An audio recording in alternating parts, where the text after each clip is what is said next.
Oh, yeah.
All right, and we are live.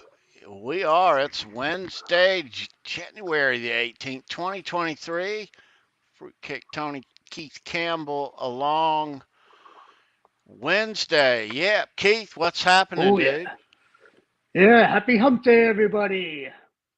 Let's see. What do we got on this today's calendar, man? Oh, on this day in Van Halen history, this tour kicked off. That's what happens. Hey, The that's right. 1984 tour. That's right. Yeah. January Yeah, the man. 18th. Jacksonville, baby. Yeah, Yeah. that's right. Yep. How many years ago is that, Keith? 39 years ago today. Wow. Mm. And if I recall, it was on a Monday. Mm. Yeah, Ooh, January the yeah. 18th it is. Yeah. Yeah, man. Um, Mikey. we have a very, very exciting show lined up for you Mm-hmm. tonight. Um, yes, we do. Yeah. And I have not opened up my chat yet, but welcome everybody. Happy Wednesday. It's good Yep, to see everybody. you. It's going to be good to see you in a minute. I haven't opened it, like I say. Um, but let's get to a couple of birthdays for today. Yeah, Keith, January absolutely. the 18th is this would mark today, January the 18th, 1920, would be the 103rd birthday for Jan Van Halen. Right there. Yeah, Happy birthday. yeah, the man who started it all.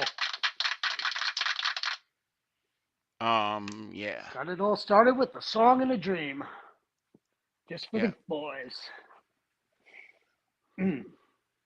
So Without this is his him, we birthday wouldn't have today. that. We wouldn't have all of this. We wouldn't have Halenville without him. That's right. Yeah. So thank you, Jan, for everything Without you've done. him, we wouldn't have this. Hmm. Yeah, We wouldn't have Halenville. this is true. Hmm. Very much so. There is also another birthday in the house, too, Keith. Oh Um, yeah. yeah. So let's give a big happy birthday to our pal Steve Lynch. Yeah. It's his birthday today. Hmm. Right Yep. on. Happy birthday, Steve. Oh Yeah. yeah. Very cool. He's not 103 though. No, he is not. No. Yeah. And we're not going to say how old he is. Nah.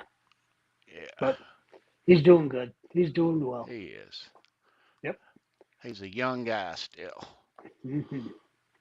just like you, just like me. Eh, not me. I'm a crusty old fuck. Yikes.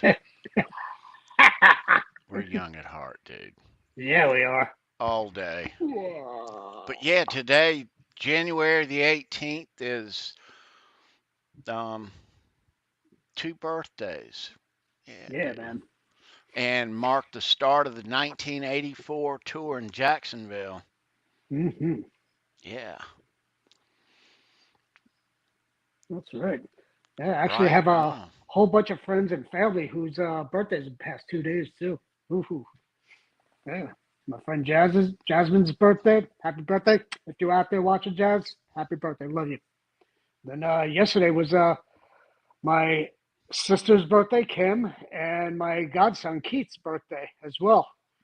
And Everyone's birthday. my lovely sweetheart Mackenzie was her birthday as well yesterday. So if you're out there watching, love you. Happy birthday. Right on. Yeah. A lot of January babies in the house. I'm a January baby. There you go. A lot of bumping going on around St. Patrick's Day, I guess. It is. So, Keith, let's before we go any further, let's jump into the chat. How about it? I Yeah. hadn't opened Let's mine do it. yet. Yeah. All right. Open it up. Pow, there it is. Right on. So, I'm seeing my Van Halen brother R2, R3 locking nut in the house. What's up, bro? Andy Carson Yeah. in the house. Ed is here. What's up, Ed? What's Good to going on, see you. brothers? John ZD 351. Hey, John. Good to see you, Yeah. bro. What's going Lenny on, Lou John? and Mary in the house. Good to see you, Yeah. Hi, ladies. girls. Nice to see you, sweeties. Sandra is out there. Nightbot is out there hard at Mm-hmm. work. I don't see him right What? now. Maybe he's in the men's Ooh. room.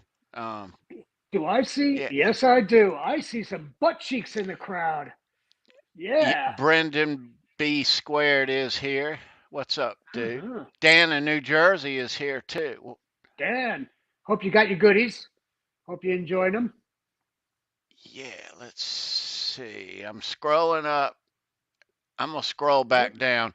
oh, Susan Pasculi, my sister in Susan, arms. Yeah. Love you, welcome. sweetheart. Good to Yeah. see you. Yeah, Yeah. Who else we got here? And of course, first on the list, Thomas Santiago. right on, Thomas. Yeah, man. Cool. Tonight is a very special show here at Yeah. Halenville with a very special guest. Mm-hmm. Very special guest, right, Keith? Oh, yeah. I was lucky on this one. Whew. Boy, did I swing for the fences, and we nailed it, bro. You're going to be in Um, store for a good one tonight, boys and girls. so tonight also we're gonna play some nearly impossible Van Halen trivia. Cool. And so how that works is at about the 1 hour mark, we're going to pause and do some nearly impossible Van Halen trivia. And tonight, what we're going to do is we're playing for $1,000,000 Van Halen bucks right there for you. Okay. Yeah. You'll get that. And let's see. $1 million. All right. So we have, I'm going to try this, guys. Oh, I've got, we've the got, grab I'm bag going of to choose swag. one of these things at random, okay? But we have these, and I hadn't looked at it yet. We have these Van Halen poker chips, okay? And on the back, they have a different Eddie guitar, and there's like 15 different ones, okay? And I've just chosen one at random, and this is what we're gonna. Oh, okay. Which So one this you is got? what is on the back. Oh, yeah. The Steinberger. Nice. The G2LT. Yeah. So that's what we'll be playing for. And that'll be, yeah, that'll be at about the 1 hour mark. Very nice. So hang out for that. Yeah. Oh, yeah. Yeah. Um, So get your brains ready and warmed up for that one. so Nearly impossible. let me tell you guys that you all know Neil Zlozower's work in rock and especially with Van Halen, and you probably have one or both of these books. Um, and if you don't, you recognize everything in both of them, I promise. And he's come out with a new book. Um, right there. Yeah, hold it. Oh, wrong Yeah, side. man. There you go. Ed Barcelos. Yeah, dude. Yeah. So you guys have to get this book. If you don't, you're missing out. This is 385 pages deep. High quality paper, all gloss, and never before seen pictures. You may have seen the photo shoots, but you've never seen these pictures. And the difference between this book and those other books that Tony has, okay, this is Neil's point of view. This is not every other guitarist or every other singer's point of view. This is Neil's perspective. So this is freaking killer, killer, killer. Worth every damn penny. And it is a pillar of the history of Van Halen in my eyes. Yeah. And if you want one of those, there's a link down below. Zloz.com gets you any of his books. The two previous books, he did say that he was running low on these, and Mm-hmm. he'll sign them for you as well. Yep. But we all have these, or at least have seen these. And but that is the new one. Mm-hmm. Yeah, And this that is the is. back of it. Yeah, that's the There new you go. one right there. Yeah. And yeah, I've heard Keith say nothing but great things about it since he's got it. Mm-hmm. Yeah. The first day I got this, I thumbed through this for 10 times and I could not get enough of it. The stories were out of this world. The pictures are just outstanding. I cannot say enough about the clarity, the crispness, and just the vibrance on these pictures. Every one of these pictures ought to be a freaking poster. That's how good they are. I mean, here, I just jumped in blind. Look at that. Never before seen. This is high quality shit, boys and girls. That's some gourmet shit right there. Yeah, it is. Yeah. All right.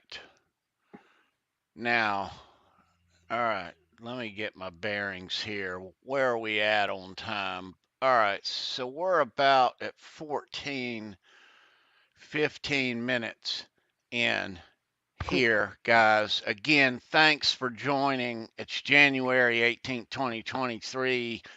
Fruitcake Tony and Keith Campbell along.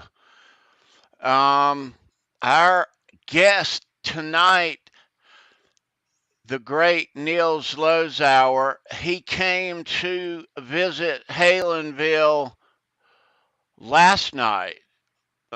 He almost came to visit the night before last, but yeah, ended up being last night or yesterday afternoon.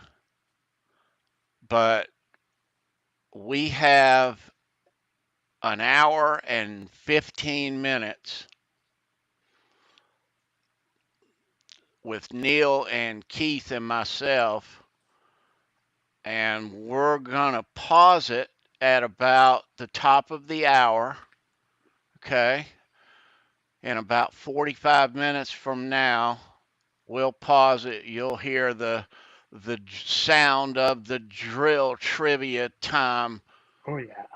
Yeah, and we'll pause it at about the halfway point, top of the Mm-hmm. hour, and we'll play you part two after trivia. We got a good trivia question lined up for you. That cool poker chip. Once again, kids, and a million Van Halen bucks like that. Yes, thank you. All right. And plus, we'll send our custom picks as Yep. we always do.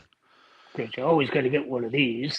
Yeah, I'll send you, as speaking of custom picks, I'll send you Mean Street J Turner Yeah, you'll get one of these bad boys, newest pick. probably. Yeah. Oh, you get the newer ones. I don't even have those. I got the older ones like this. And will they be getting one of these? Possibly. Wow, they'll be getting one of Andy's picks. Nice. You Very know nice. we hook 'em up. Oh, Yeah, yeah. we'll hook you up. How about a couple of these? Maybe some of these? Some butt cheek picks, maybe? It's possible. Possible? Yeah. Okay, cool. Yeah. Yeah. Everybody needs a little butt cheek in their life. All right. Yeah. So we'll venture there at the 1 hour mark. So we're going to go ahead and play this with Neil Zlozower from yesterday.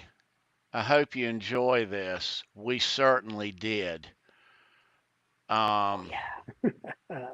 so we'll see you At least, guys, Keith and me. We'll see you guys at the top of the hour mhm. for trivia. And get your popcorn, boys and girls. All right. This is going to be fun. Yeah. All right. So here we go. So you guys in the chat will be in the chat as well while this is playing. But please type in a 1 to let me know that you can hear and see this. Okay. Thank you for that. And here we go. Here we go.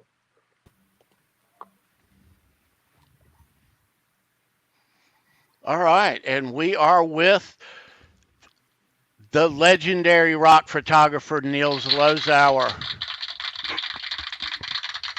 Welcome. Nice Thanks. to see you, Neil. Welcome. Pleasure to be here. Yeah, it's good to see. It's good to meet you. Okay. Absolutely. Yeah, we are excited about this. You got a new book out that we're all excited about here. Yep, that's it. Right on. This thing is a beast. Holy crap. 384 pages of pure heaven. My God. Yeah, look at all the little markers I got for this bad boy. This is I going to hope be you. fun, brother. I hope you didn't get the pages all stuck together. No. This ain't my little kid's hustler magazine, brother. Okay. But this is definitely a thing of beauty, man. Absolutely love it. And the quality, the craftsmanship that was put into this, second to none. Hands down, best picture book I've ever seen produced, ever. Well, at least of maybe Ed. Oh, definitely a vet. And it far surpasses your two previous works too that you've done with Van Halen. Yeah. Your Eddie Van Halen. This one, and these two books were fantastic works, but this one totally surpasses them by Yeah. far, easily. Yeah. It's a little different than all my previous books. So. The beautiful thing about it, I love, is that it's your words. It's not other musicians. It's all your point of view, and everything during that shot. During that photo shoot, during that scenario that you were dealing with. And it's perfect perspective of what everybody was looking for.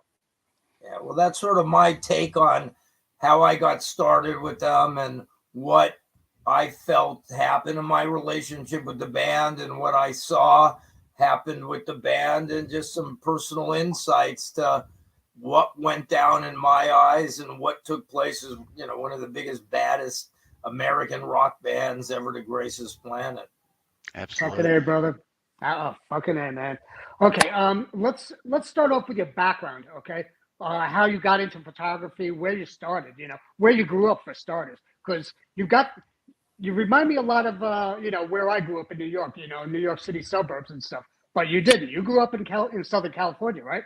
Yeah, I'm a good Los Angeles boy, lived here all my life. I still live within a mile of every single place I lived all my life, but grew up in Los Angeles. And when I was a little kid, me and my friend Kenny Kubernick, whose brother Harvey, maybe people know the name Harvey Kubernick because he's a writer, but we used to take the bus to Hollywood Boulevard, and we'd get off at La Brea in Hollywood, and we'd go in and out all the stores. But the highlight was going to this English imported record store called Lewin's Record Paradise.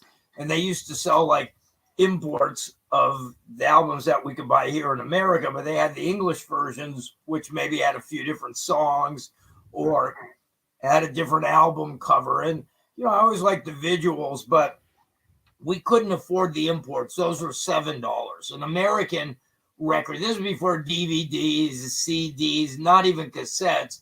There were LPs. There were 45s with one song on each side, and and so Lewin's, we could barely afford the Americans at $3 each. But what we could afford, and me and Kenny were the biggest Rolling Stones fanatics in the world back in, I don't know, must be 67, right around there, 66, 67.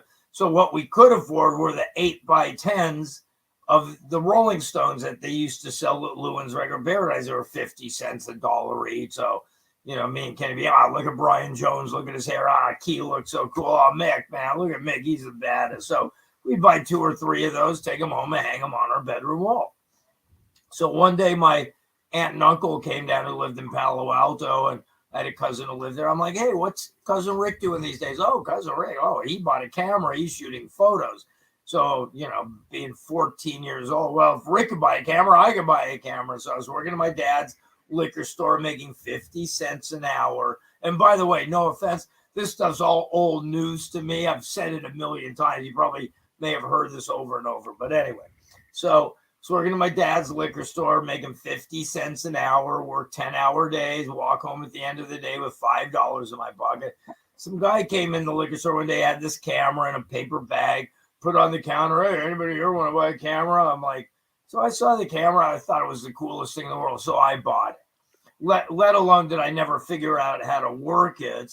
I don't even think I ever shot one roll of film with that. It was a rangefinder camera. But what I did later on, probably 6 months later, my dad took me to a pawn shop in East LA, and I saw this Honeywell Pentax H3V, and I ended up buying it. And then I started going to concerts with my friend Todd Gray, who, if anybody here has seen my documentary, which is In Your Face, the Neil Zlozower photo. So Todd Gray, who I nicknamed Out of Focus Ollie, we were going to concerts already, so I started bringing my camera and shooting photos. And then one day Todd's like, I want to shoot photos with you. He bought the Honeywell. I bought a Nikon, and the rest is history. So. Yeah. And we've got to give a big thumbs up for that video, because that is such an epitome of your lifestyle right there with everybody that was in there. They described you to a T. Yeah, they did. I mean, Declan and Beata Maines, they lived in Austria, and they approached me, and one day they were working on a guitarist documentary, and they wanted to get Eddie Van Halen. I basically said, look, it ain't going to happen. They go, what do you mean it's not going to happen? I go, Eddie's not going to do this with you. And they had about 50 C plus B players. A lot of my good friends were in it, but I knew Eddie wasn't going to do it. So I had lunch with Declan a couple times, and one day at lunch, he's like, hey, Neil, I got a great idea for my next documentary. I'm like, yeah, what's that? He goes, I want to do a documentary on you. And I'm like, on me? Why? He goes, well, you're a legend, and everybody. I'm like, yeah. But he did a tattoo documentary because he was a tattoo artist in Austria.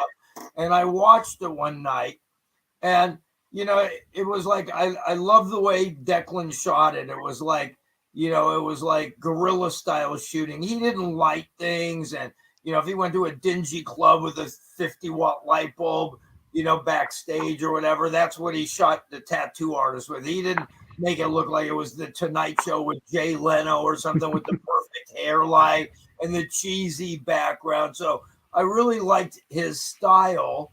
So I'm like, okay, we can give it a go. And, when I do something, I do it 100%. So I called up all my rock and roll friends and, said they were doing a documentary on me. And I purposely made sure that when Declan interviewed the people in my documentary, whether it was Vi or Michael Anthony or whoever, I was not around because I didn't want, oh yeah, Neil, he's such a great photographer and he's the best and he's such a nice guy. No, that's exactly what I didn't want.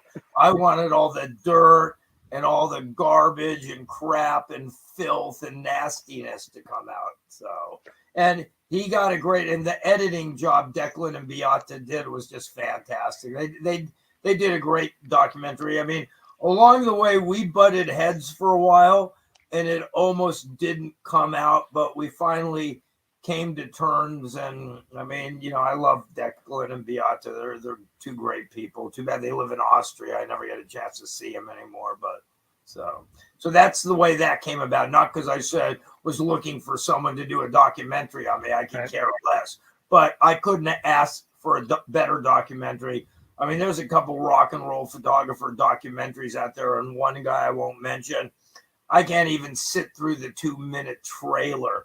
The guy makes it sound like he's the greatest human being that ever lived, better than Abraham Lincoln, better than John F. Kennedy, better than the Beatles. I mean, this guy's so high on a hog, full of himself, and I'm about the 180 degrees opposite of that. So, yeah, you are absolutely. And it's funny because Tony and I were going through our notes yesterday, and one thing I have on my book here is your guerrilla photography attitude. Yeah. I mean, I used to do whatever it took to get the shot. I mean, via my documentary, like, yeah, I seen Zloz in the alley in his shorts with his balls hanging out of his shorts with his motorcycle steel-tip boots. And, Frankie saw me once elbow some guy in the head, in the pit because the guy was bothering me. I just took my elbow, whacked him in the head. Whatever it took to get the shot, I basically would do, That's right. Yeah. And all these shots, these iconic shots that are a part of all of us as lifelong Van Halen fans, we were in the news and record at the mall every weekend looking at the rock magazines pre-internet, and so we saw these images through your eyes. Yeah, I mean, before the internet, you basically had to buy the rock and roll magazines, period. Before MTV, which to me, MTV totally wrecked the whole music industry and the reason why people record music. And, to me, music wasn't made to put a video to go along, unless it's a live video. But, here's some director that the record company hires, and they get all these hot chicks dancing around, scantily clad, which I love. Don't get me wrong, but it's got no blood. Music's meant to be listened to, not to watch some video. It takes away from the music, Yeah. Somebody decided they want to make it an audio-visual scenario, but everybody knows that this is the way it was meant to be seen. Just like that. That's the way it's live in front of your face. Yeah, look at all those people there. That's Oakland '78. That was a pretty iconic show. I mean, they just kicked ass at that show. Right. Okay, let's start on that first because we were supposed to do do this with you yesterday, but things got screwed up, and I was going to do an intro because Tony was wearing his Texas Jam '78 shirt. Okay. I know you have a story about that, and that's basically how you guys were supposed to meet, right? Well, hold on. Were you there, Tony, or you just bought? No, I just have the shirt. Yeah. I'm sure it's a bootleg too. Yeah. So, okay. So what did you want to ask me? Your start with Van Halen. How did you get into everything with them? Was Well, it at Texas Jam? I was in an office one day. It must have been 78. I was working with some other photographers and no one was else in there. And I think I heard Running with the Devil came on, the air raid siren, then Michael, boom, boom, boom, boom. And then I heard Dave come in and just, I always like the nasty, rowdy. I don't like the perfect vocal singers. I mean, the David Coverdale who's a perfect vocal singer, but he's got a nastiness and a raspiness to him, or Dave or Bon Scott or whoever it is. That's the voices I like. I'm not into, they're great bands, but REO Speedwagon and Steve Perry from Journey, that's just too pretty for me. I don't like those perfect sounding voices. So I heard Dave come in, and then Eddie came in. I'm like, wow, this is incredible. And then it broke right into Eruption after. Sorry, you really got me then. Eruption. I sold. It's like, I got to work with this band. And you got to remember, in 78, we were coming off the disco days. Village People, Donna Summers, Grease, Saturday Night Fever, Bee Gees, and all that's good music. But, it's great if you're going to go to a club and pick up chicks and want to dance or whatever. But I'm a rock and roller at heart, Deep Purple, Led Zeppelin, Cream, Jimi Hendrix, whatever. I want hard, brutal, nasty stuff. So, Van Halen, there was nothing like them in 78. Nothing like them in 1978. I mean, so they came out of the chute. I said to myself, I want to work with them. So I made a point of finding out who managed them and basically went off on the direction to try to start a relationship with the band, and photograph them, because part of being a successful photographer is calling who the next big artists are going to be. I mean, I called Aerosmith, and, believe it or not, there was a band in the early 70s, Black Oak, Arkansas. If any of you ever heard of them, they were amazing. I mean, they had, I believe, 3 guitarists in that band. They were just incredible in their day. But, I called a lot of people. Tom Petty, I called, was going to be big. But Van Halen, Motley, Guns N' Roses, Rat Poison, I worked with all those bands before anybody really even knew who they were. You got to get them at their infancy, because once they get big, all the parasite, maggot, sponge, leech photographers come out of the woodwork, and they want to work with you because you're a big band. But you got to get them when they're small and nobodies. When even STP. I remember the first time I shot Stone Temple Pilots, they didn't have any money for cigarettes or beers. I had to shoot them and paid for it. Of course, I had no money, and next thing you know, they're big stars. Alice in Chains. I worked with them when they were pretty much nobodies, and they always liked me. And it just, I tried to do that with all the big bands. Ted Nugent, I worked with Teddy after Amboy Dukes Stranglehold album came out, and he went on, he could do no wrong for a while, Teddy, with the Cal Jam. He was Cal Jam too. I mean, playing to however many people were there. So that's how I started with Van Halen. I heard them, fell in love, made a point to contact their management or their publicist, and who I just happened to know their publicist, and he let me shoot the band and blah blah blah. But you did have trouble with them on at the Texas Jam, didn't you? Well, I didn't have trouble with them. It was me and my friend Barry Levine, who to me was the photographer who single-handedly changed rock and roll music photography. We were hired by Pace Concerts to shoot that. I think it was the very first Texas Jam. And Van Halen was going on fairly early in the morning. We had clearance to shoot everybody who played anywhere we can go, all access passes. So I was on stage about 10 minutes before Van Halen went on, and this little short guy, like 5'2", came up to me. It's about 110 degrees. He had, black Easy Rider, Peter Fonda glasses, black leather coat, black leather pants, mace, handcuffs on his waist, billy club, black leather gloves, the most intimidating human being I ever saw in my life up to that point. And he came up to me, "What are you doing up here?" I go, well, me and my partner were hired to shoot the show, and we have clearance. And he goes, well, you may have clearance to shoot everybody, but not us, Van Halen. So get the fuck off my stage. And I was like, okay. Even though this guy was 3 feet tall, I didn't want to mess with the guy. So I'm like, okay. I was sort of bummed because I really wanted to. It's one thing when you're, 2,000 feet from the stage, and there's another thing when you're 2 feet from the stage. You can just feel the music going through you. And I wanted that feeling with Van Halen because I really liked them. I thought their music was great. But so I went in the grandstands and said, let's just see if this band can deliver. And they just, blew everybody else off the stage. They were fantastic. And then after that, they were doing a couple more shows to end their 78 tour, one in San Diego at the Sports Arena and one in Long Beach. And then I went and shot those. And then the Oakland show was about a month later, and I shot that. And, the rest is history, sort of. Yeah.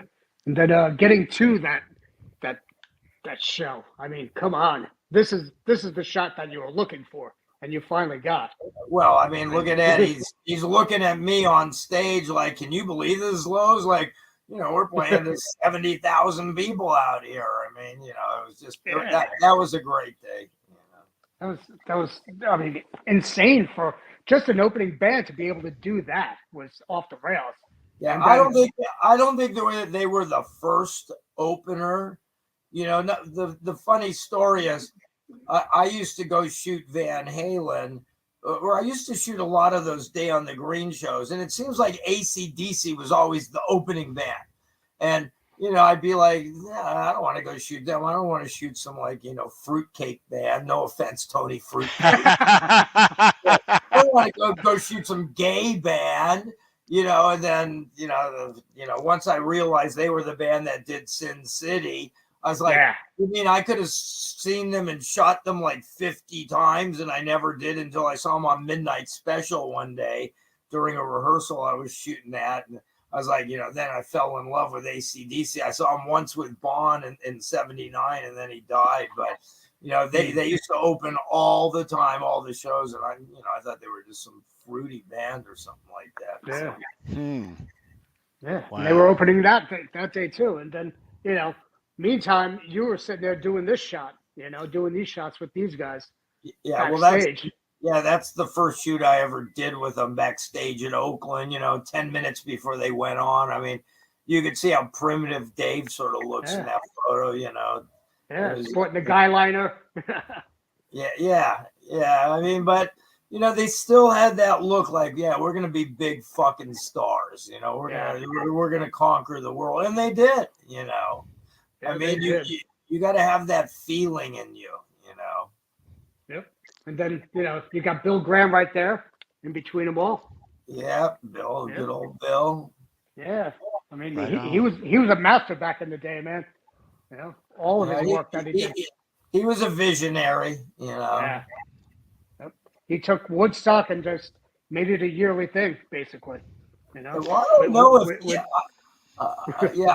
I don't know if. Well, he took Woodstock, but he didn't have anything to do with Woodstock. I don't think Bill Graham.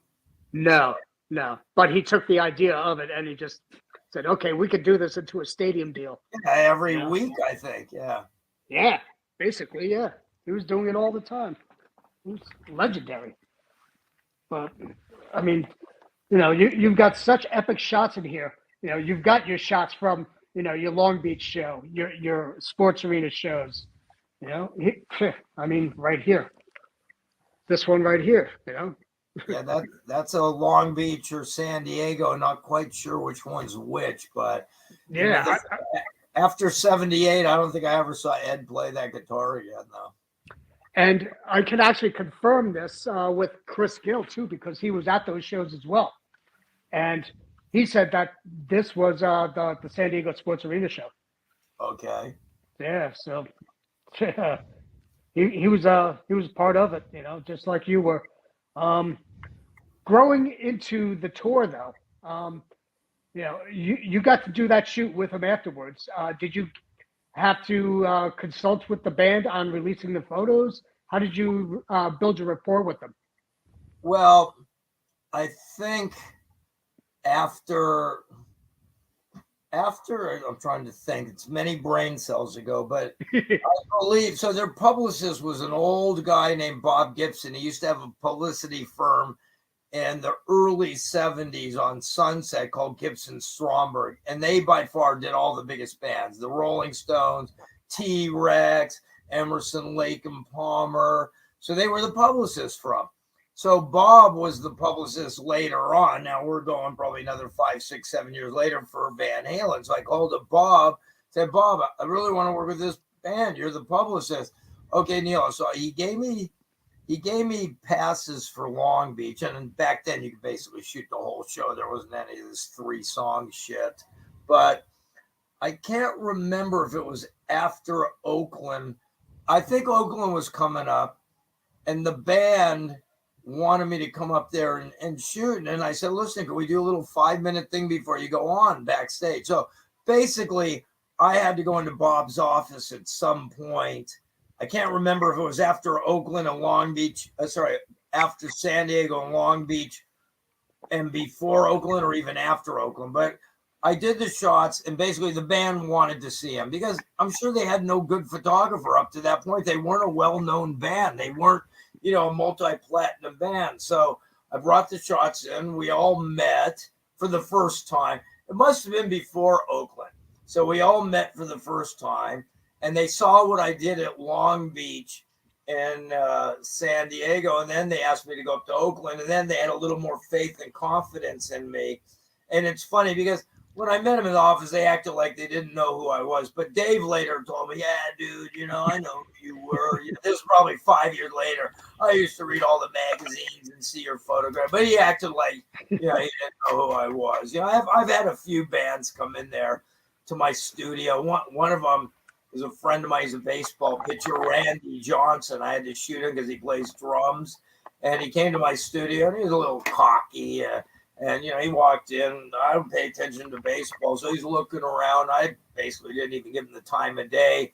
And then finally he looked at me. He's like, hey, Neil, he goes, do you know who I am? And I'm like, yeah, you're Randy Johnson. You're a baseball pitcher. He goes, honestly, you don't know who I am. I go, yeah, you're Randy Johnson, a baseball player. You pitch, right? And so I don't know. I treat everybody the same. No matter who it is, I don't give anybody any special treatment because they're in a band or whether it's John Bon Jovi or Gene Simmons. I treat if I have to thrash someone, believe me, I will thrash them. I don't care who it is, So anyway, so Dave told me later, yeah, I knew you were. And, Dave, for a long time was one of my best friends in the whole world. He used to come to my condo, we'd go eat next door, then we'd walk to another restaurant. Dave was a great guy to hang out with. Yeah. And that's how you guys actually built your rapport, and that's why everybody pretty much knows you as the unofficial 5th member of Van Halen. Like it or not, that's what you are, bro. Okay? Yeah, well, if you asked me, Pete Angelus was really the 5th member of Van Halen. I mean, I was there a lot, but I never went out of the country with them. I never went to Europe or Japan or South America or anything like that. I mean, they never asked me, but, back then I used to, go all over the U.S. with bands. I always liked going to Texas. Texas was a great state. So you can see by the look on my. Yeah. Well, that was the thing. You were still working with other bands at the same time. Oh, yeah. Well, yeah. I mean, you can't put all your eggs in one basket. I mean, I know these 2 photographers, and after I stopped working with Guns N' Roses, they continued in what was the second album, Use Your Illusion? I don't remember what it was called, but the Appetite to me was the shit. Use Your Illusion, whatever. But they sort of dissed me, Guns N' Roses, because this girl I know sort of poisoned me with the band, and they listened to her, so they didn't work with me. But these 2 photographers, they went all over Europe and went probably to South America and got all these photos. But so they put all their eggs in one basket. But when they came back, they weren't shooting Motley or whoever else was around in 92. And, they were, because they slit their own throats by putting all their eggs in one basket. And they also told me during that time, that 2 or 3 year period that they travel with Guns, neither of them ever got one band shot with the whole band at one time. I think it was mostly no Axl. So, you know, and I'm sitting here in LA shooting everything like business as usual. I mean, Van Halen, you know, they sort of said they didn't want to work with me anymore when they got Sam in the band. I don't think it was the boys in the band. It was their new management, you know. So what do you go? They tried to clean house of anybody that actually was there in the Dave years, but except Greg Emerson, who was Al's Al's drum tech. You know, him and Al were old buddies from, you know, day one. So he stood around, but I hear they made his life so miserable that Greg just said, fuck it, I'm leaving. I can't take this anymore. You know? Yeah. But you did start a really good rapport with them, you know, from that Oakland show on. I mean, you were doing photo shoots, you know, right outside, you know, out on the street with them while they're doing, you know, rehearsal shots with somebody else. Well, that shot you just held up, that was shot when they were actually shooting the photo shoots for Van Halen 2 with the first photographer. I believe it was Elliot Gilbert. They were in a big sound stage doing shots. First they did Al with his drumsticks on fire. And so when they were shooting Al, I was in the parking lot with Dave and Ed and Michael. I had a camera with me, just sort of shooting snapshots. And then they did Dave. And, you know, the guy had Dave jump off the drum riser about 10 times. And on the 10th time, he came down, broke his ankle. So they called the whole day a wash. They never finished Michael and they never finished Ed. So, you know, a week later, the band wanted to see the photos. And so they called the photographer, and the photos were just some of the worst photos I've ever seen in my whole life. They were amateur, honestly. It was like, I don't know how the same guy could have shot Van Halen 1, which to me, the shots on the cover were epic. Those were amazing. And the same guy shooting Van Halen 2 was like, might as well give a 2-year-old a camera to shoot, because that's what they look like to me. So they fired him. And then I believe it was Pete Angelus at the time, you know, who was the band's voice, called me up and said, look, we need to finish this album shoot. Do you want to take over and finish whatever? So, that's some of the long lost shots of Ed that I just got back maybe a couple of years ago that my friend Michael Strider found for me. You know? Yeah, these were beautiful, beautiful shots, and you know it was just shocking how it all came to be. Yeah, those shots were lost for about probably since 1979, 89, 99. 109. Well, I probably got them back 2019, 2020 when Monk was doing an auction with Backstage Auctions, and I guess he had the film the whole time. I thought Warner Brothers had it, which to me would be impossible to get back. And I saw him. Monk wanted to sell the film, and I saw him, and I go to Monk saying, "Hey, you may have the film, but you don't own the copyright. I own the copyright. So I need those back." And Monk, you know, I always got along with and always liked. He's like, "Oh, sure, Neil, you know, no problem." I mean, those shots haven't been seen for 40 years, basically. We've got to give a huge shout out to Michael Strider for discovering those, you know, during that auction of you know, Michael Strider. Thank you, Strider.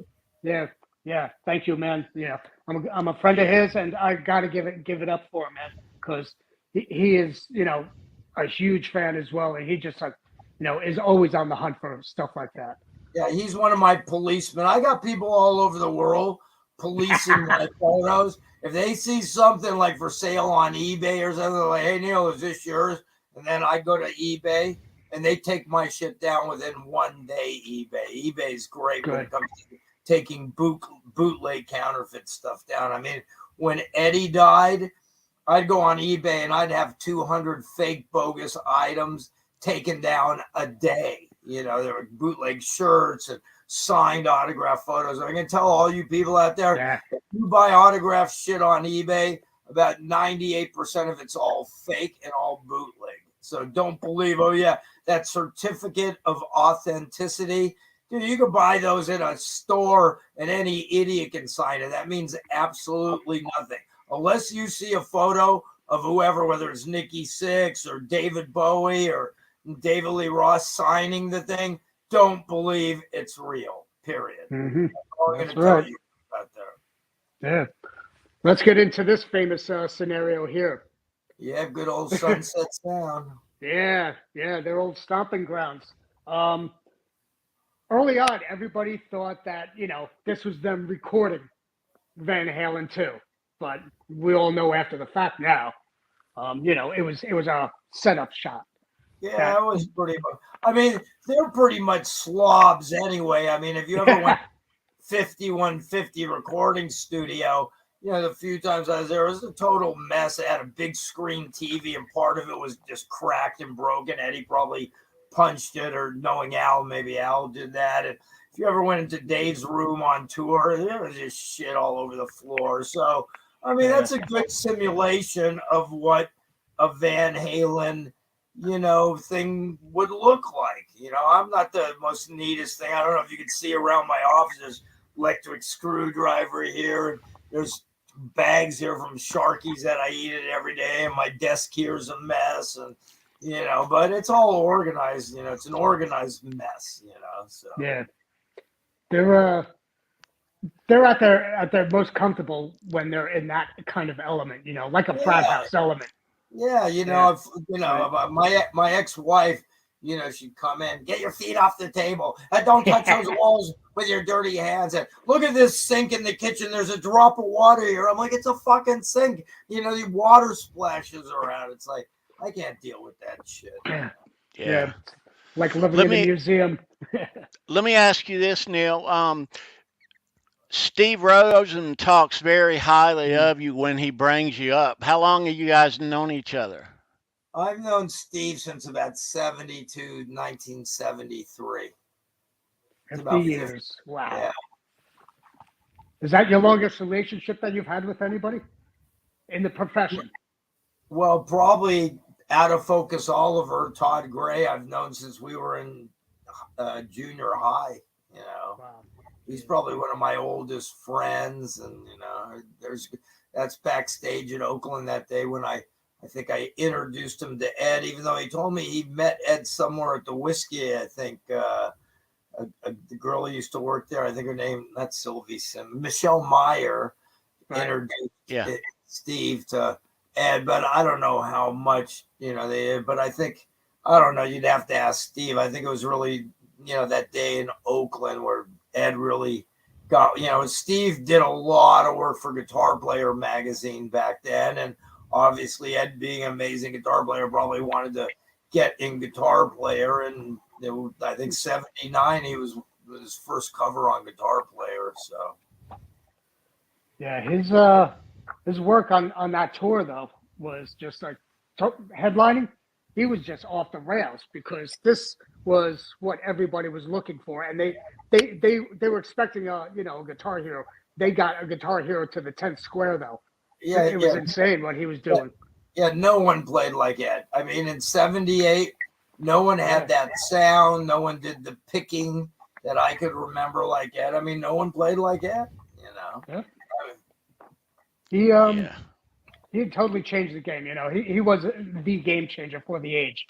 One thing that I did discover, though, was his history of his stage presence. Okay. And you could probably answer a question for us on this. It's a little trivia.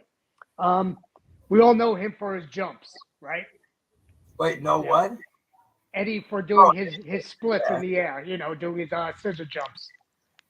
When do you think is the earliest you've ever seen him do that? I can't even really remember. Maybe 79, 80. I don't remember in 78 him jumping. Yeah. Okay. Yeah, it's just like, as far back as I can look, the earliest picture I've seen is one that you've done of Eddie doing one of those split jumps. And 1980, right? Yeah, the 1980 tour, yeah. Yeah, well, you're probably talking about that shot, the one where he's got that guitar with the Dan Electro headstock in the black and white, so it's sort of a weird. Yeah, he's got white clothes on. Yeah, the star guitar. Yeah. Yeah, but that shot's.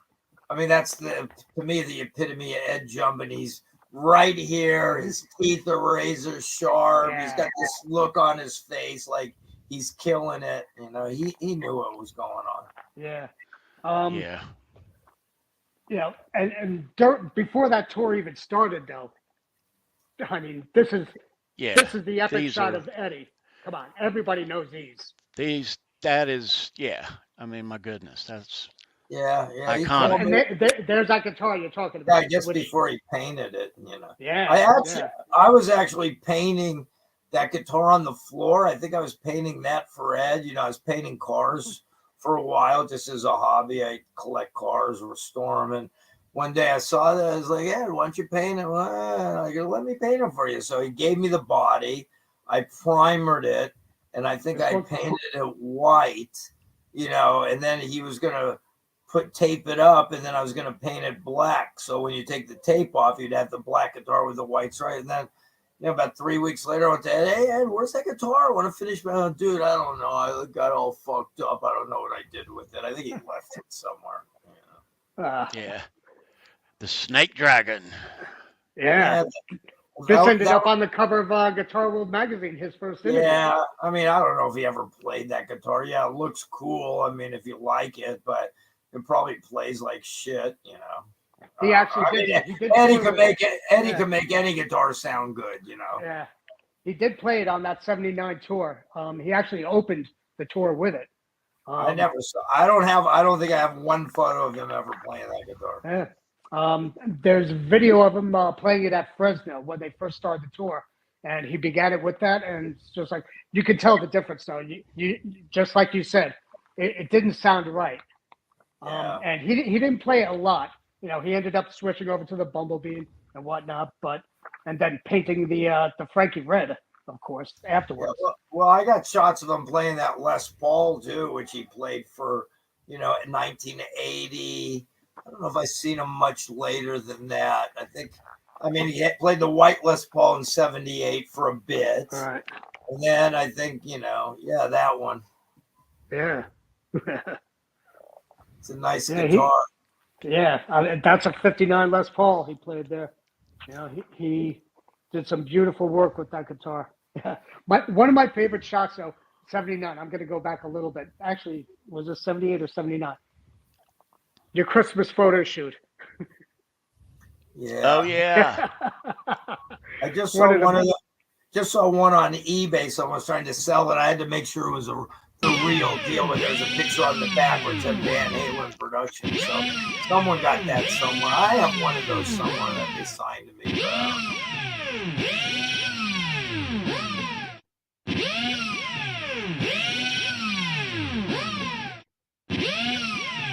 Uh-oh. You know what that means.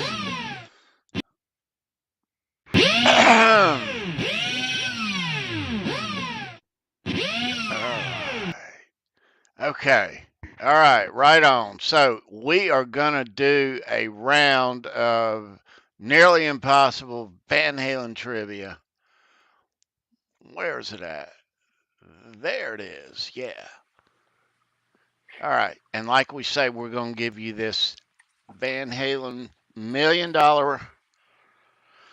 plus this cool poker chip with Steinberger. Yeah, man. All right. Sofa King Badass. That's going out. Now, who wants $1 million?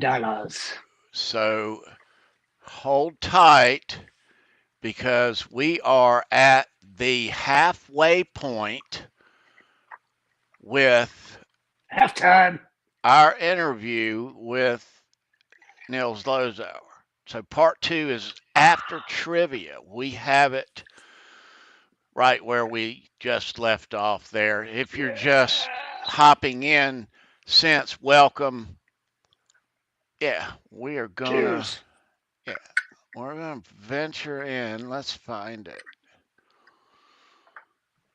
All right. All right, I got it. And we'll get back to the interview. So, nearly impossible Van Halen trivia for tonight, January the 18th. Keith, are you ready? Oh, yeah. All right. So, watch the chat. All right. Yes, I will. Okay. Shouldn't be too difficult here. And we'll have a big reveal right after trivia. Immediately after trivia. Okay. Good luck, everybody. Are you ready, Keith? Yep. I see you stepped away. Okay, I'm going to show Yep. this. All I'm right, good watching the luck. chat. If you are the winner, there's an email address down below. Trivia winners email. Email me your name and address. I'll mail this prize pack out tomorrow. Thank you for playing. Thank you for being here. Thank you for being a Van Halen fan. Yep, most of all. All right, here we go. Hey, Jerry. Okay. Speaking of Zlozower, here we go. What movie did Zlozower make a cameo appearance in? What movie?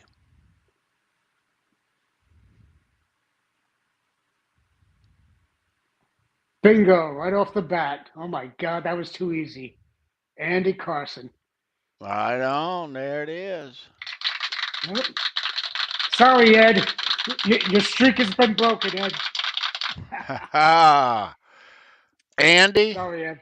Andy Carson. I'm There gonna you go, mail brother. you a Yeah. cool poker chip, Yeah. You don't get one of these, though. my I got brother. enough of them already. Yeah, congratulations, dude. Right on. Yeah. Yeah, Everybody needs one of these $1 million. Drop that's your pants and right. holla. Yes, that is so right off the bat. So yeah. Yeah. Wow. Um, That was too easy. And right behind him, we had let's see, we had Jerry Locker right back there, and oh, who else? God, we had it came in quick though. It came in really quick. all right, so let me fill everyone in on this, and I want you to answer honestly in the chat. So speak up. I hid something down in the description, way down near the hashtags. If you scroll down in the description down here about the question for tonight. So, um, I don't know if anybody saw that, but it's been there for 2 days.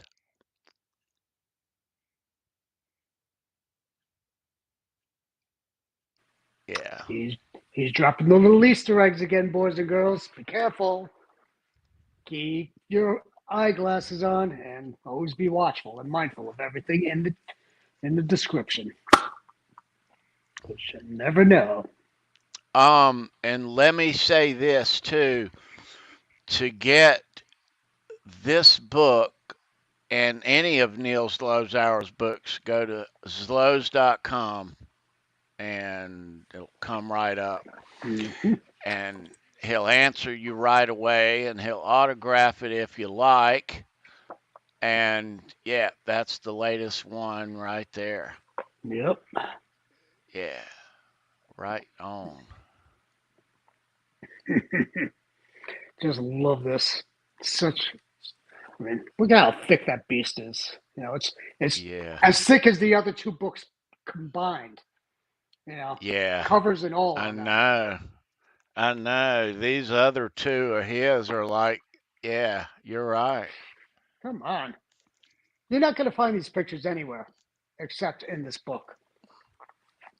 You That's might see right. something that's close, but no, not even close. Look at these beauties. Come on. Look at that. How many times do you see a picture of him playing the Rude guitar with a shirt on? Right? Never. Never. Such a wonderful freaking book. This is so worth every penny. Mm-hmm. Yeah. My So goodness. Zloz.com gets you any of these. A lot of us have at least one or two of these. Yeah. And Yeah, we all know all of these pictures, though. Yeah. All right. So we're going to bring this congratulations to Andy Carson again tonight.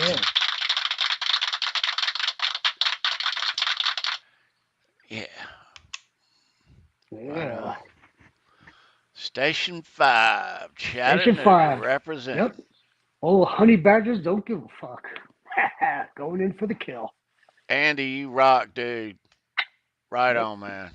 I'm gonna hook you up. Yeah. So,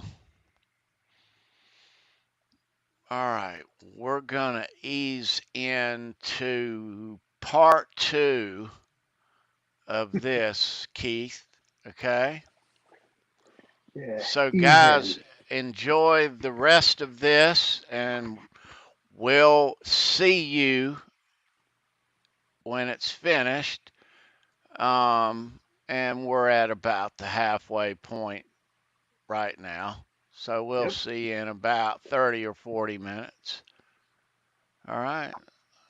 So here we go. Off Line we it go. up. Take 2.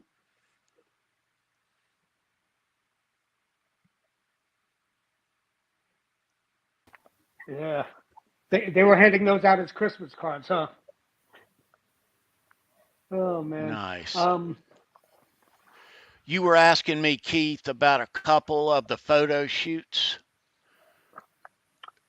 Yeah, actually, quite a few of them. Which one did you are you About referring the to? Memorial Day with the Army outfits on. Oh yeah. Yeah. Your Memorial Day photo shoot that you were doing for the US Festival posters. Do Right. you remember those? 100%. How could you Yeah, forget it? yeah. I mean, they're not in this book, but they're in your other books. You know. Yeah, they're in the Van Halen visual history. I think I have the outtakes that we originally did, and Dave was like, "Yeah, there's can't see us that good." And it wasn't, we tried to copy the raising of the flag at Iwo Jima, but if you look at the first ones, Iwo Jima, you got the sky and the flag, so the first one, Dave's like, "Yeah, this ain't cutting it." So then we went next to the freeway and shot right by Forest Lawn and Mount Sinai Mortuary right off the 134. So it's a great ripoff. If you look at that and you don't know what you're looking at, you probably think it's the real photo from 1944, 45. Yeah. Yeah. This shot. Yeah, that was a good one. Yeah, that ended up being the US Festival poster In tour color, book that they had. color. I like it better in In black color. and white. Yeah, yeah. And here's the other picture that you were referring to. Yeah, that's the one. Yeah, that's the one. I mean, it's the epitome of, look at it. It's razor sharp, and look at that look on his face. He's terrorizing it. Yeah, it's great. And there, him with the Les Paul on the other page. Yeah. I mean, he's just tearing it up on this tour, and then Al, of course. But okay, but back to this book though. Okay. The variation on these pictures are off the charts. You have pictures that nobody has seen here. Okay.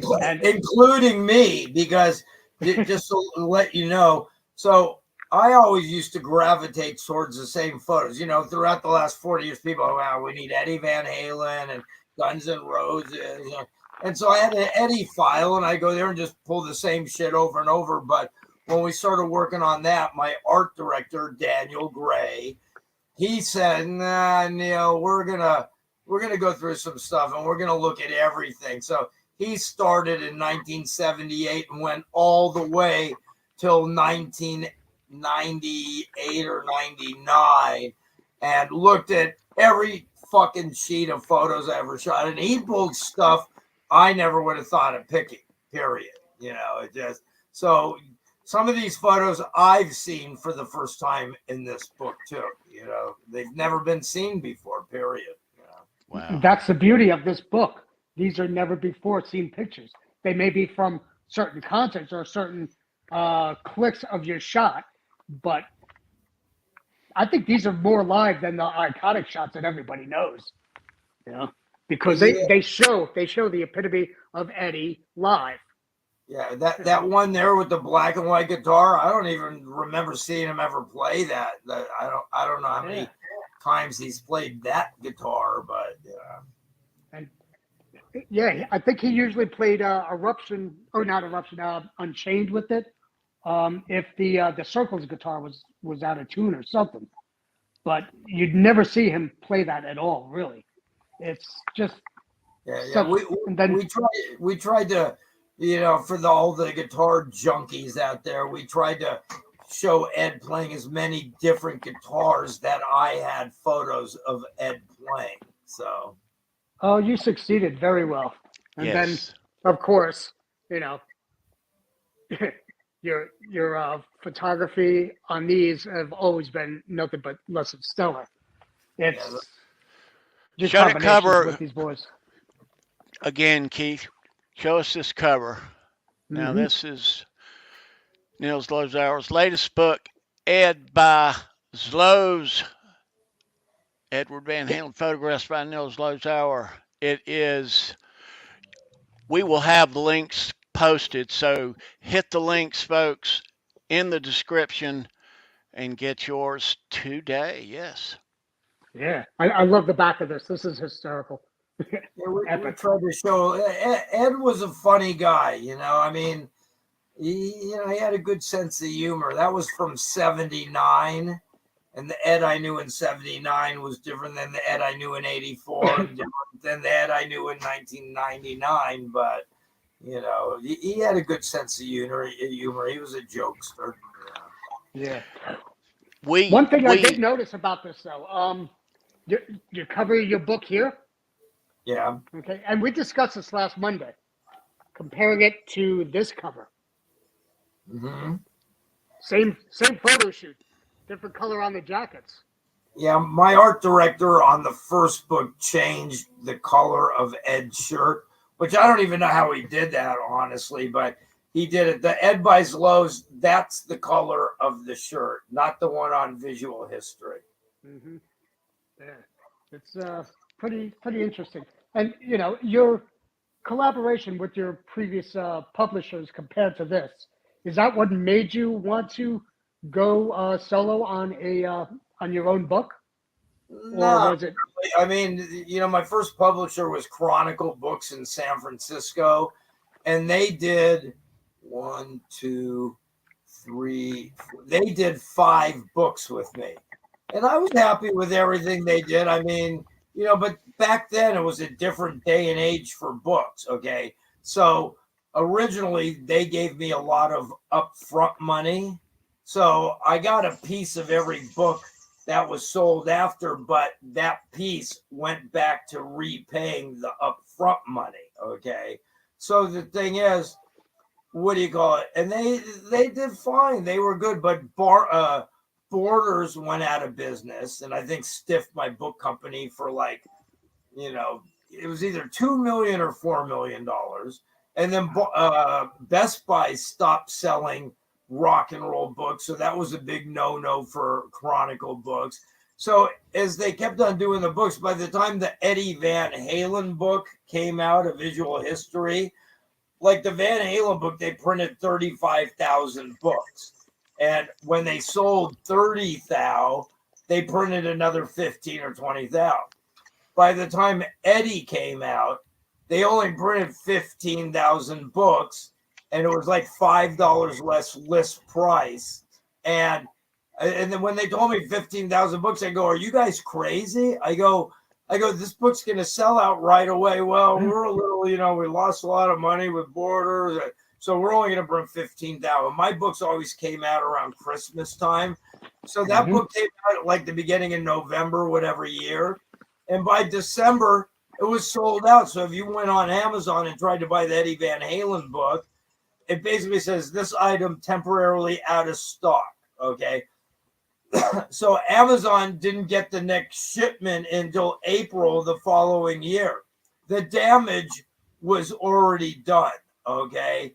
So I wasn't too happy about that. Okay. But that wasn't the reason I decided to self-publish it. It just, like I said, they gave me a lot of upfront money for my previous books. And, I don't think Chronicle was really into doing any more music books like that. I mean, they did a big Tom Petty book, like a huge book. And I basically got the same royalties as Tom got, because I got one of the most royalties that they paid anybody for any music books. Which, Right. like I said, had to go back to repay the upfront money. But I just think they lost sort of interest in doing the music book. So I felt that, but with the 5 books I did, they gave me upfront money. I had to pay for the scans, but they paid my art director money to lay out the book, and they paid for the printing, and they paid for the paper and the ink and all that shit. And that's not cheap, okay? So with the Ed by Zloz book, I had to pay all the expenses. I had to pay Daniel Gray, my art director, who did an amazing job. And I had to pay the printer in Asia that printed it. And I had to pay customs to get the books in. I had to pay the shipper to ship them here. And it wasn't cheap.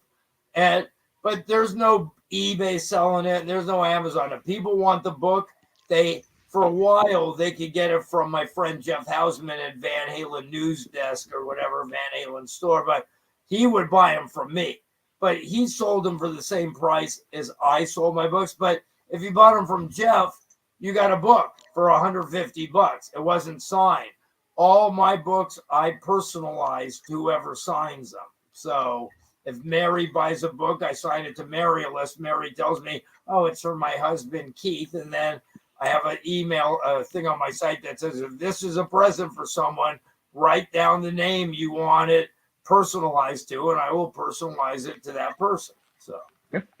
And actually, I believe they're the same price as what you're selling on Van Halen store without the autograph. Yeah, And I was so blessed and lucky, to get an early copy, have you sign it.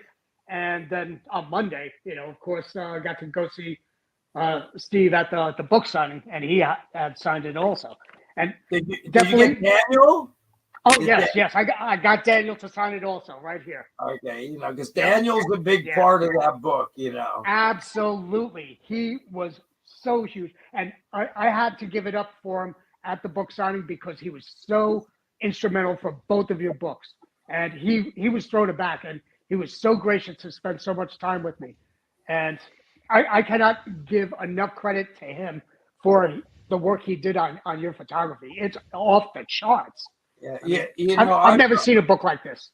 Yeah, I've known Daniel for a long time. He approached me, I think, 10 million years ago and did some promo posters for me that he just, because he was a fan of mine. He did a Jimmy Page and Angus Young, I think the Eddie jumping, and can't even remember the last one, but he just did a great job. I mean, he's a great photographer too, Daniel. He shoots great photos also, so.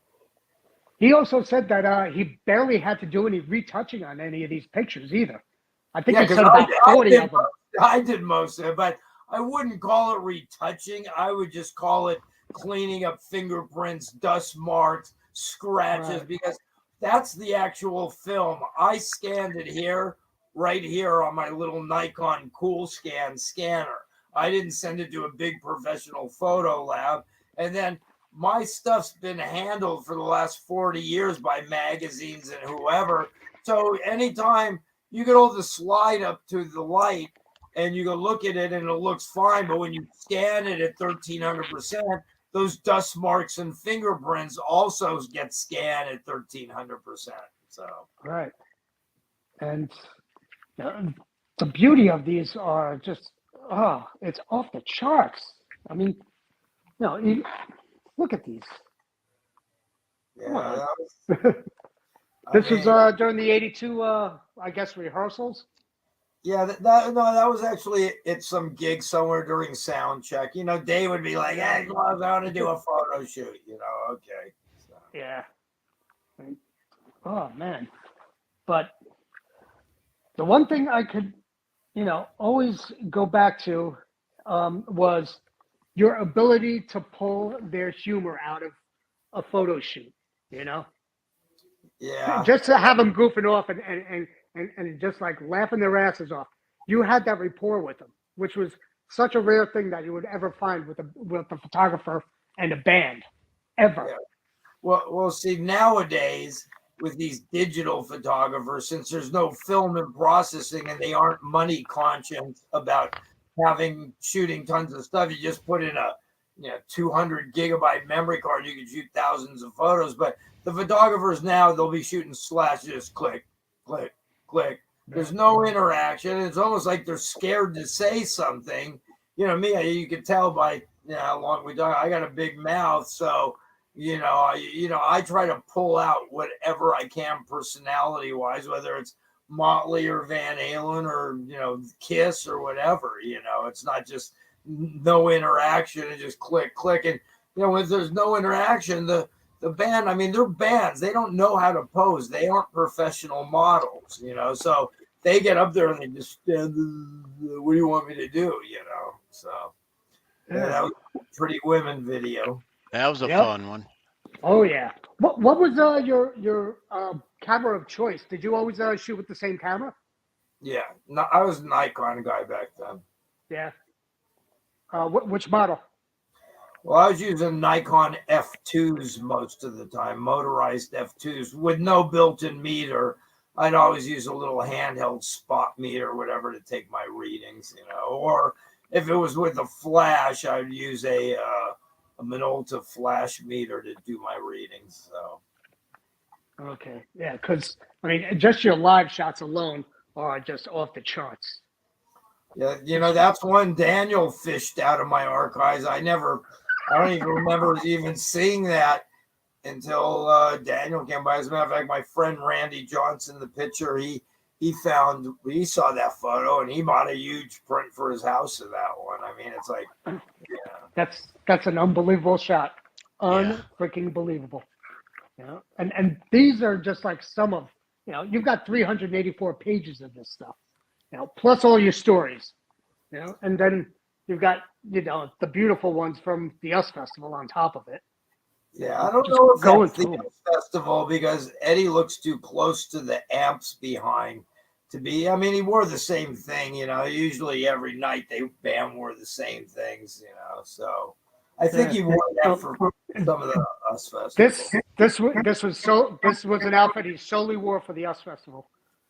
He never wore that again? Never wore it again. That's right. See, you know better than me. I don't pay attention to that stuff. Yeah, most of his stuff that year was, he had the coveralls or the overalls, but they were like tiger stripes or candy cane stripes or red and white camouflage. But yeah, these images that we've been looking at since we were in middle school and high school. Yeah, this is what we saw of our heroes as kids. It is right.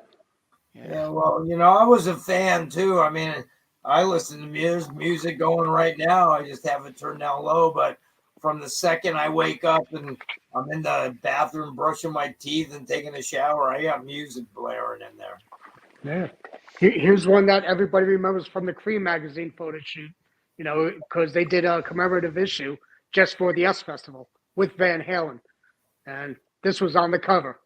Yeah, that's a pretty iconic shot right there. Yeah, absolutely. Yeah. But iconic shots are countless almost. I mean, every Van Halen shot we've ever seen almost are yours, Neil. I mean, a lot of other photographers shot them too, but it just seems like I had a lot more published, maybe. I don't know. But here's the point. They didn't have this kind of a shot. They were not at the jump shoot. Yeah, that's true. Well, they would call me when they had their special things or they were doing rehearsals to come down. They didn't call I mean, most photographers are a pain in the ass anyway. They're in the way or whatever. And, they knew I knew how to behave myself, or I knew how to misbehave myself when the appropriate times arose. So, they liked hanging with me. There were quite a few scenarios that you were involved in without even realizing that you were involved in, such as the Women and Children First cover shoot, correct? I didn't do that. You didn't do it, but I have discovered on some of those reels that there was some guy with an afro with a movie camera down into the corner there, taking an upper shot of these guys while they're doing the photo shoot. Was that you?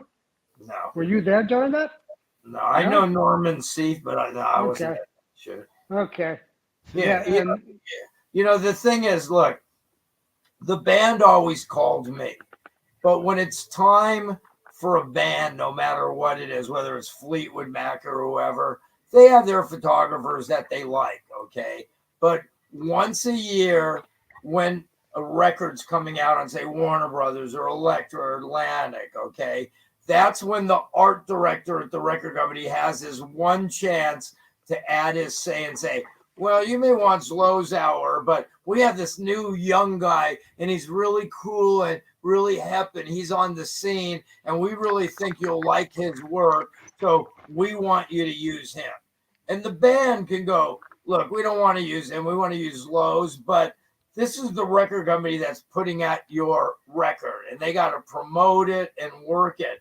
So if you cause too much problems or too much, hassles with the record company, they're just going to go, fuck this band. We're trying to help them, and we want them to use this photographer, and they want to use their person, and we want them, and they don't want to listen to us. So fuck it. We're just going to not work the record. We aren't going to promote it. We aren't going to do interviews, and we're just going to not deal with it. Let them do their own fucking thing. So once a year when the band's record would come out, that would be their chance that the record company could get their say, and the band sort of would almost have to agree with them for that one thing. But when it came time for posters and tour books and advertisements, that's when they would call me, So, they knew what to expect from what I did, And we're coming to a very important part of that, These video shoots, the Panama, the Hartford teacher shoots. You were all part of those, right? Well, the Panama shoot, the jump video started off from basically all the footage that ended up mostly in the Panama video. Dave driving around town, and I don't even remember most of the Panama video, but I know Michael was, I think, I forget what Michael was doing, but it just... Scuba diving? Yeah, because I shot him scuba diving in '78 at Dave's house. But when they went to film the live footage for the jump video, which was really supposed to have the Panama footage in it, they thought the jump video footage was so strong live that they just used jump, a whole live thing, and decided to save all that outtakes and stuff for the Panama video. Nice. Right. Yeah. And then, of course, came this scene, Yeah, their pinnacle video. I mean, that was their magnum opus in terms of humor, of their personality, all of it. And just dealing with them, even just off stage, I'm sure was so much fun. Yeah, it was great. I was just hanging out. I mean, video shoots are about the most boring thing in the world. That was a 3-day shoot. So let me ask you this, Neil, just from any particular tour and any particular era there, when you went out to cover Van Halen, did you go out for a weekend or a whole week, or how'd that work? Well, it depends. Usually not just the weekend, but, like I remember in '79, I went out to Texas. I was out with them for about 8, 9, 10 days. That was probably the limit. I mean, every show's the same, basically. they wear the same clothes night after night. You have a wardrobe girl, and hopefully she washes them and dries them and cleans them, so they're like brand new, fresh. And the lights are the same, and the backdrop's the same, and so there's really no need to go out, like I told you before, with my two friends who went out for 2 years with Guns N' Roses. There's unless you're going to go do something like one day you shoot the band in front of the Alamo, and then the next day you shoot them in front of the Golden Gate Bridge, and the next day you shoot them in front of the Statue of Liberty. There's no need to go out for a month or two at a time. So, I'd go out, and, but I more or less picked and choose the cities that I went to, Yeah. So. Right. What was your relationship like with Noel Monk? Great. Me and Noel were He was fun. a cool cat. I got along with him. I mean, I remember him when he was at roadie kicking me off the stage and the black leather pants and black leather coat. Later when he became their manager, he'd be there every night in a suit and tie, So, but I was fine. Monk liked me till Monk passed away last year, and we kept in touch basically to the end, and I always liked Monk. He treated me fair. I know Monk liked me. I shot his wedding, Oh, nice. Yeah. Shot his wedding. I think there's photos. He even gave me credit in his Running with the Devil book. But so I, did Janice. So I always got along great with Monk. Yeah. And that also is one of the pinnacle books for the history of Van Halen. I would put this book, Steve Rosen's book, Running with the Devil, Greg Renoff's books, on Ted Templeman and Van Halen Rising. And I would probably throw Andrew Bennett's in there just to get a full overview of the entire career of Eddie Van Halen. And this is an absolute must. Hold that cover up again, Keith. Absolutely. Yeah, so this is the one that we want to get. We probably already have the previous two. Most of us as Van Halen fans, but yeah, this is the latest and the greatest. Neil, let us tell everybody how we can get this book. Well, you got to basically get it from me because I think Jeff at Van Halen Store has no more left. He's literally sold more than me, and he gets them from me, but he's got the big Van Halen fan. Jeff's a great guy. I love the guy, vanhalenstore.com or vhstore.com. But you got to go to zloz.com, ZLOZ.com. There's a tab, says books. I think you can I have about 10 Van Halen visual histories left. I have probably, I don't know, I have some Eddie Van Halen visual histories left.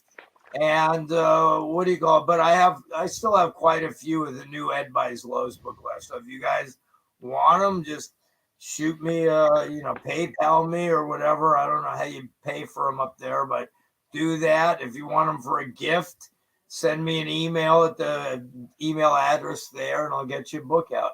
Yeah, those links are down below in the description. So get yours today. Yeah. And if you don't have these books already, shame on your ass. You have. Yeah, most of us do. Those books. Most of us have those books. Yeah. Absolutely. These are absolute essentials. Yeah. But not many of the first book left, honestly. Yeah. And I may have to raise the price as I get less and less. The price is going to go up and up. So. Oh.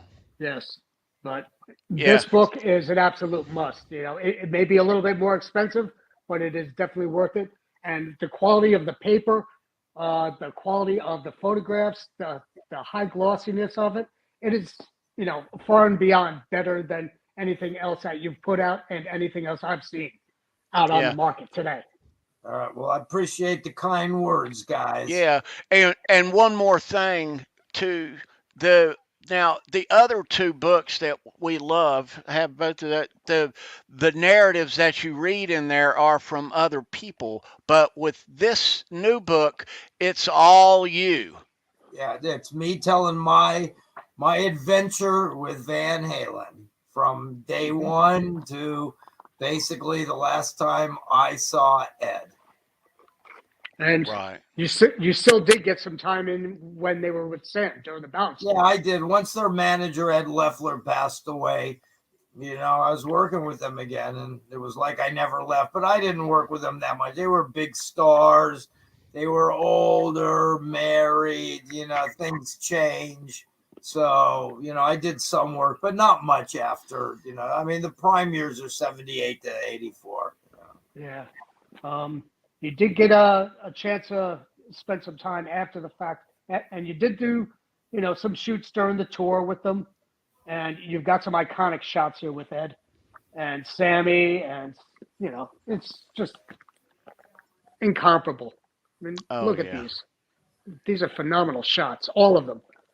Yeah. There was not one bad shot in this batch. Yeah, And then even afterwards, after everything went south with Sammy, you'd still manage to get some time with him in the studio at his house too. Yeah. Ed, I mean, I got in there in the beginning, and I think they always remembered that. It wasn't some guy who came on after they made it big and was, I mean, we were like family. Like I said, I still talk to Michael's in my documentary, The In Your Face, the Neil Zlozower, which you can watch on YouTube. But Michael's in there. He's fantastic. And, and Al I still talk to, and I don't talk to Dave that much, but I don't think Dave talks to anybody that much anymore. So Yeah. sort of a recluse, I think, but that's okay. I talked to Dave's manager. I just spoke to her yesterday. She's very nice and pleasant, Jerry. So did you notice a change in the guys over the years though? Like compared to like when Dave was in the band to the 95 balance years, and then even later on when you were shooting them with Gary. Well, I mean, look, I learned from my mentor over here. Let me see if I can show it to you. Buddha. I can't even do it because it's backwards, so I'm not going to try. But everything changes. Nothing stays the same. So the boys I met in 78 weren't the same boys in 80. They weren't the same boys in 84 and weren't the same. Everything changes. As we've done this interview, believe it or not, I've gotten more gray hairs and lost more hair. I need to shave all of a sudden. Maybe microscopic, but nothing stays the same. So everything changes. So yeah, definitely. The only constant in life is change. I cannot agree with you more. Yeah. But even seeing him mature through the years, from that snotty little punk kid into a guy like this, an artist. He was never a snotty little punk kid. He was always, to me, a happy-go-lucky sort of kid, just a young, naive, innocent kid. Never snotty, never. He never had any attitude or anything, as I think Steve mentioned in his book. I haven't read Steve's book, but I would never say he was a snotty little punk kid. Nothing even close to that. He always referred to himself as that. He's like, oh, I'm just a punk kid who always plays guitar, Nah, I don't know. I never thought of him as a punk kid. Yeah, he's always been just a down-to-earth kind of guy. I mean, I had the opportunity to meet him a couple of times, and he's just, a dude, just like you and I talking, Yeah, he was.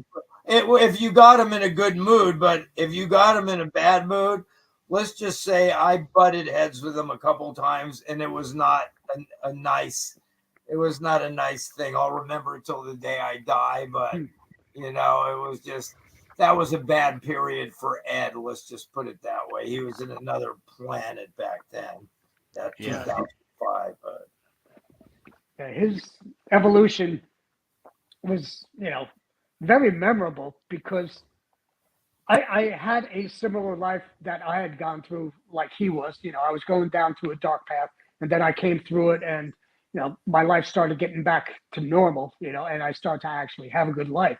I know that his memories of everything that he dealt with sometimes a little fuzzy. But yeah, I could understand that. Yeah. And we're not here to talk about any of his his tawdry history or anything like that, because we're here to celebrate, the man. This is what he was all about. He was all about just playing that guitar and jamming out, and showing the true essence of what this guy was all about is what you've done, you know, showing that passion that he always plays. Yeah, I dig. I don't even know if I've looked at the whole book all the way through, to be honest with you. I mean, it took so long to put it together. I'm going to have, when we get done, which actually I have to go pick up a car that had a water pump replaced, but I need to get to Burbank and go do that. But I'm going to go look at that book tonight and take a look at my work. Sometimes sometimes I forget what I actually did in my lifetime. So It sounds like kind of like what he did and said a lot of times as well. you got it. So Yeah. Mr. Zlozower, this has been a fun. I can't tell you how fun this has been. Thank you so much. no problem. I'm glad we did it today and not yesterday when I fucked up. So it was my fault, but this is very good. I had a great time, and let me know if you want me back some other time. We'll talk some more. Absolutely. Oh, that would be an honor. Absolutely, we do. Ladies and gentlemen, Neil Zlozower. Thank you, folks. Hope you enjoyed it. Tony, Keith, we'll talk in the future. Thank you, sir. Thank you, kind sir. Folks. All right. Bye-bye.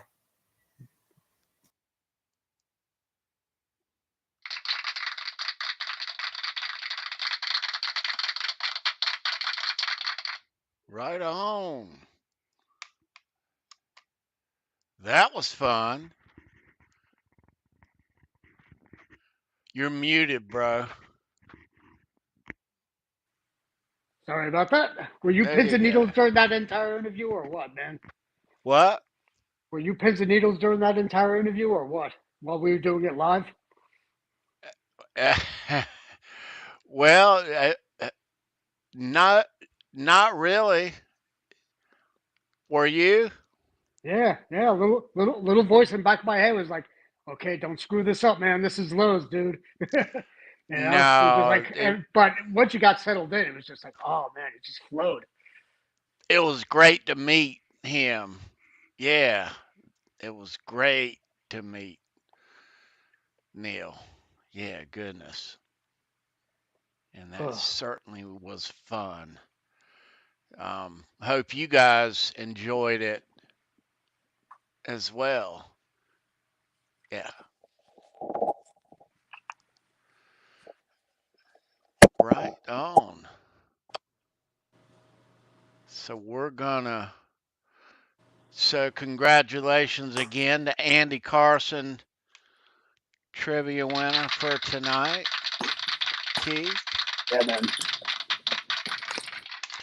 Thanks to Sandra. You rock. Yeah. As always. She is the queen here. And she deserves every bit of her due. Yeah. So if you're new here, we talk Van Halen every Wednesday night here because all roads lead to Van Halen, as you know that. Oh, yeah. Yeah. Look at that ink work. Beautiful. Love that screen, bro.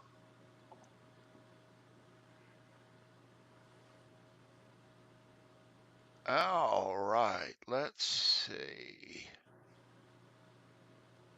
So, yeah. We're going to wind things down here, Keith. All right.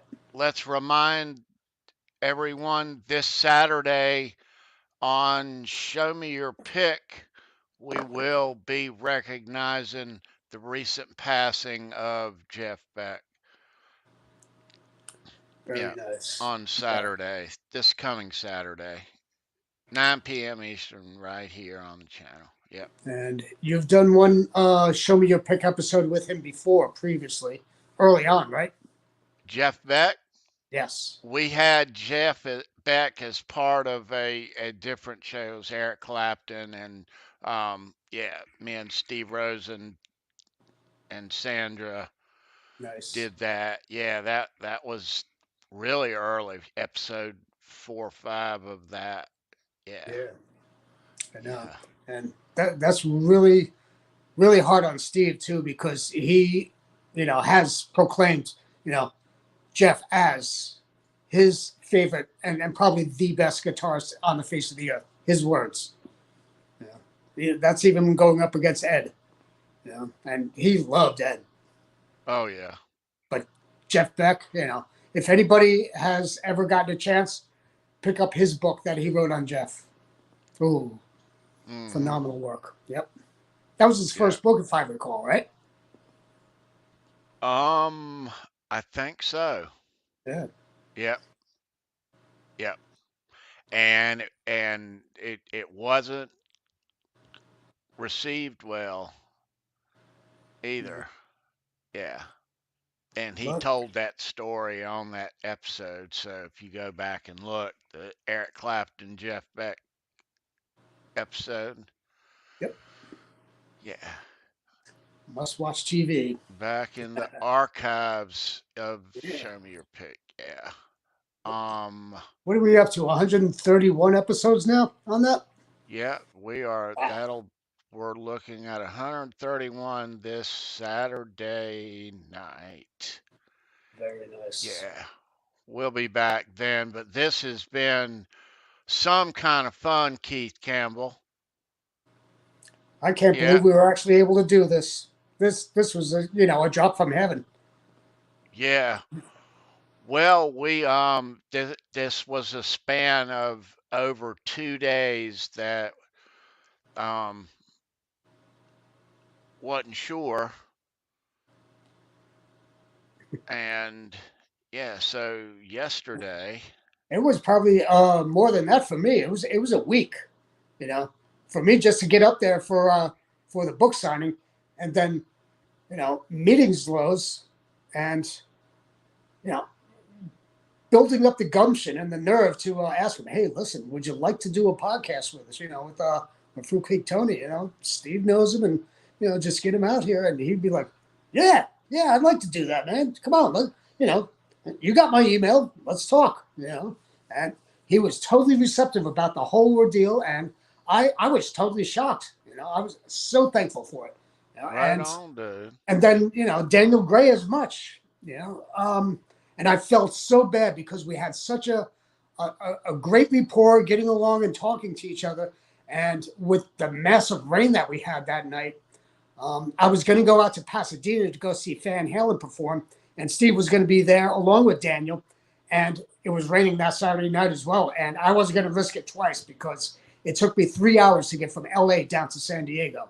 And I was driving 30 miles an hour on the freeway and hydroplaning. Took me Mm, an hour alone just to get out of LA. It wasn't pretty. So I didn't want to risk that twice going up to Pasadena because it was raining just as bad that night. And we got to get Daniel on for that show, though, interview him as well. And that's another one. Daniel Gray, who he's referring to, was the art director who designed both Both this of these. latest ad on Zloz and Steve Rosen's Tone Chaser. Mm-hmm. There's one thing that Daniel pointed out to me that he was really, really proud of. And it's a very simple thing, and anybody who's got the book knows it. Just that little shadowing of Ed. He's like, that came out so good. Plus the font, the Van Halen 1 font. He's like, you know what? I'm really proud of how that came out. And he deserves all the accolades. The book design itself is just through the roof. He's got the Mm, UV design and then the matte on top of it. He's got the UV on the guitar and on Ed. It's just hmm. beautiful, beautiful, beautiful work. On both of these. Just absolutely Yeah, monumental work. So but that's the book that you want to get right there. That's the latest. Ed by Zloz right there. mhm. Zloz.com is where you need to go. Remember, boys and girls, it's not Zloz, it's Zloz. There's a link also down below that is a nice short little video of his appearance in Rockstar, the movie. Yeah, give me a little attitude. Yeah.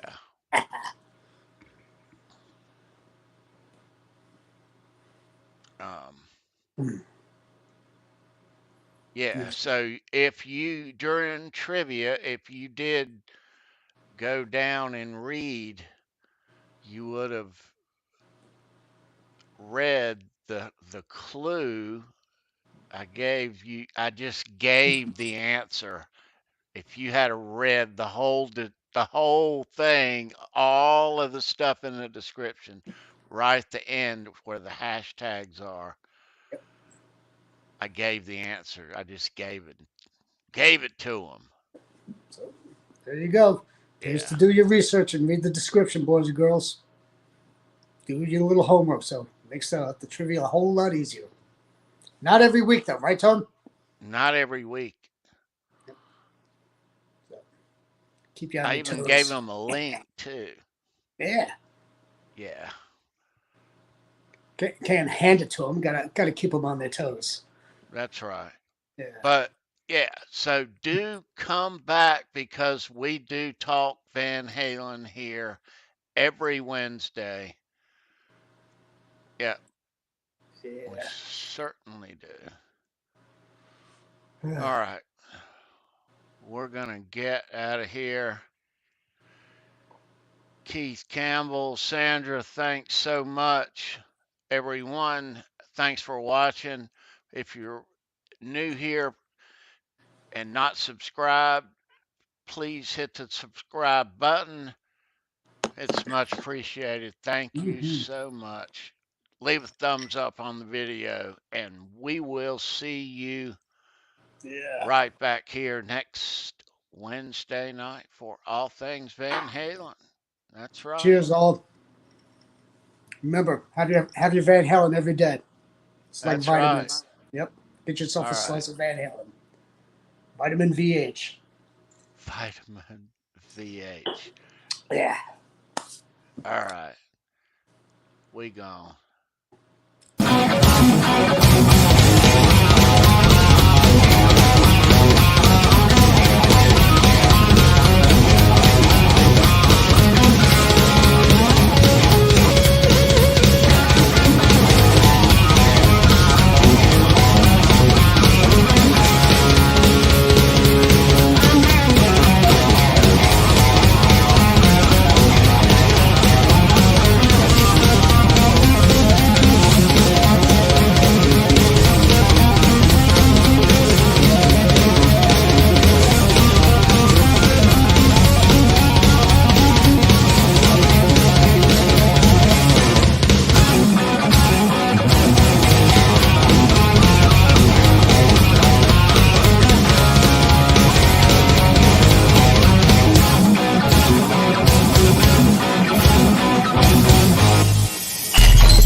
No fruitcake band.